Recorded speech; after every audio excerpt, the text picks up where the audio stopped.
Every day is a blessing. Every gising is a blessing, no? Dahil tayo po ay mga pinagpala na. Hindi pagpapalain pa lang. Magkaiba yung pinagpala na doon sa pagpapalain pa lamang. Yung mga pagpapalain pa lamang, ito yung mga taong wala pa kay Christ, no? Makinig po mabuti. Ito yung mga taong wala pa kay Kristo, kay Christ, pero later on makakakilala din. Kaya pag nakakilala sila, pagpapalain sila. Pero tayong mga nakakilala na, mga pinagpala na. Good morning everyone. Now I would like to talk to you something very important. Alam niyo po ba, hindi ba napansin itong panahon? Kahapon maganda, ngayon very cloudy. Tapos yung cloud niya, pakita ko sa inyo. Tignan niyo po yung cloud niya. Hindi na siya cloud 9, cloud 25 na. Ang kapal. Parang hindi maunawaan ng pinapahiwatig ng kapanahunan. Pero ako naman bilang Kristiyano at alam ko naman na talagang anytime dadagitin na ng Lord ang hindi sangkatao na. Nadadagitan ni Lord ang kanyang mga believers, no? Yan naman po common na lang. At saka gusto ko pong sabihin sa inyo, ito po yung panahon na ang daming pagbabagong ang daming pagbabagong hindi kayang ipaliwanag ng bibig ng tao. Kahapon may kausap ako, basta may nagbago ka lang niya. Ano nga nagbago? Kasi gusto kong malaman naman yung insights nila.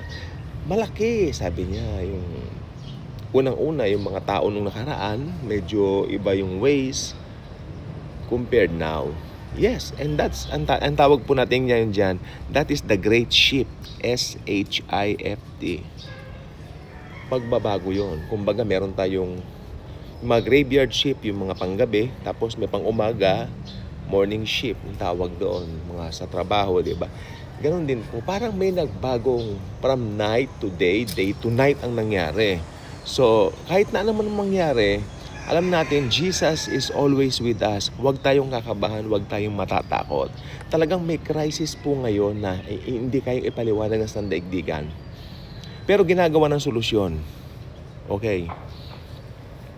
Pero huwag kayong mag-alala bilang mga mananampalataya. Rest assured, Jesus will remove the church bago dumating yung 7 years of tribulation.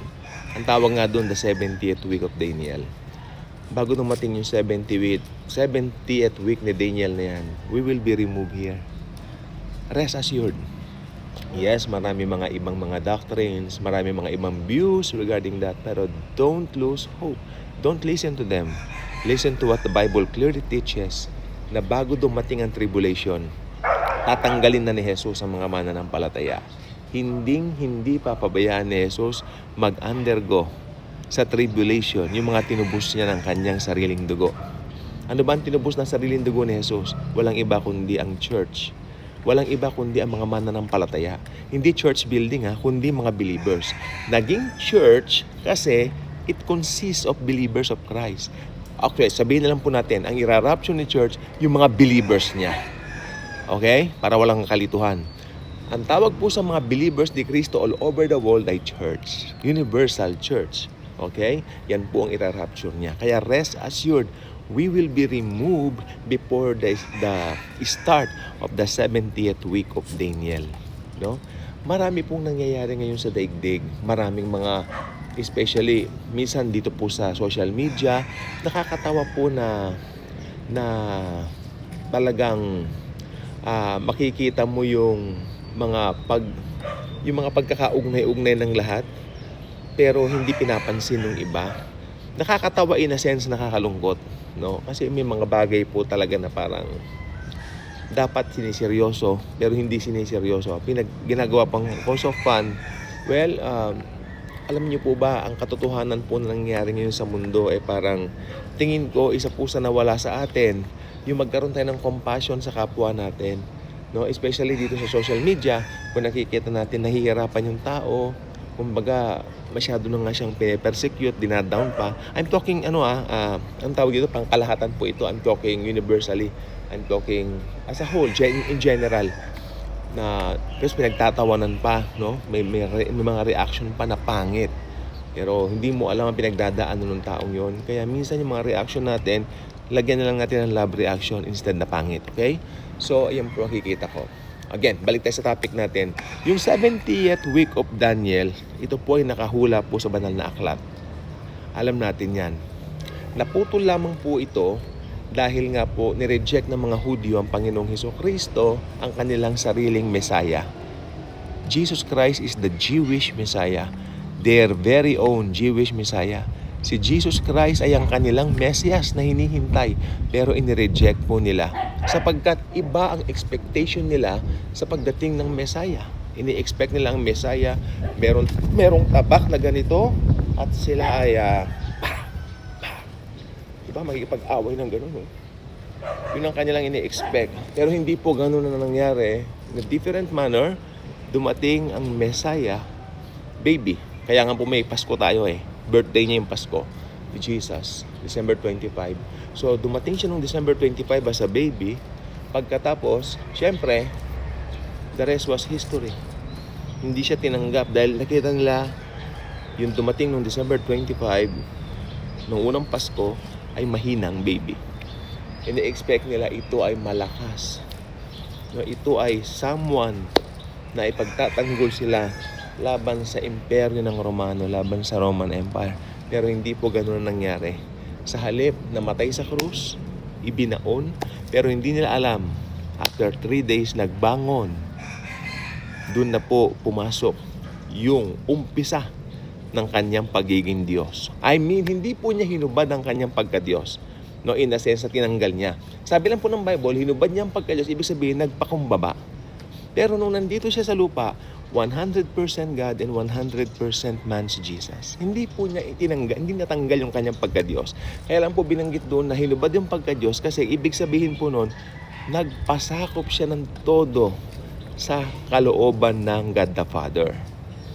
Gumagalaw siya rito through God the Father's instruction. No? So yun po makikita po natin dito. Siya po ay gumagalaw under sa instruction ng God the Father. Tandaan nyo, si Hesukristo po ang God the Son. At ang God the Father po yung nagbibigay ng instruction sa kanya dito. No? Pero hindi po siya mas mababa sa God the Father. Iisa po ang kanilang nature. Ang God the Father, God the Son, God the Holy Spirit ay pantay-pantay sa nature. Pero hindi sila pantay-pantay sa position. Halimbawa, ganito. Sa isang company, merong manager, merong janitor, merong mga empleyado. Okay. Pero syempre, sa isang company, ang pinakamataas doon, yung manager. Susunod, yung mga empleyado. Pinakamababa doon, yung janitor. Hindi ba? Pero, sa kanilang pagiging tao, sinong mas mataas? No, wala. Wala ring mas mababa. Pantay-pantay silang tao, pero iba-ibang posisyon. Ganon din po si Jesus Christ. At saka ang Ama. Si Jesus Christ, ang God the Father, at saka ang God the Holy Spirit, si Jesus Christ, God the Son, ay pantay-pantay po sila in nature. Ang nature po nila ay Diyos. Okay? Pero, kung tutuusin, yung kanilang position ay iba-iba. Mas mataas yung God the Father sa position. Nagpakababa ang God the Son, no? 'Di ba? Kusa niyang ibinigay ang kanyang buhay. Kusa siya nagpakababa. At ang banal na Espiritu ay ganun din na sumusunod sa God the Son at sa God the Holy Ghost. So sa buhay ng isang mananampalataya, gumagalaw po ang tatlong personang ito. Iisang Diyos, pantay-pantay sa persona, pero magkakaiba sa gawain. Kaya nasa kamay po nila kung kailan magsisimula ang 70th week ni Daniel. Huwag matakot, huwag mangamba sapagkat alam natin parating na siya.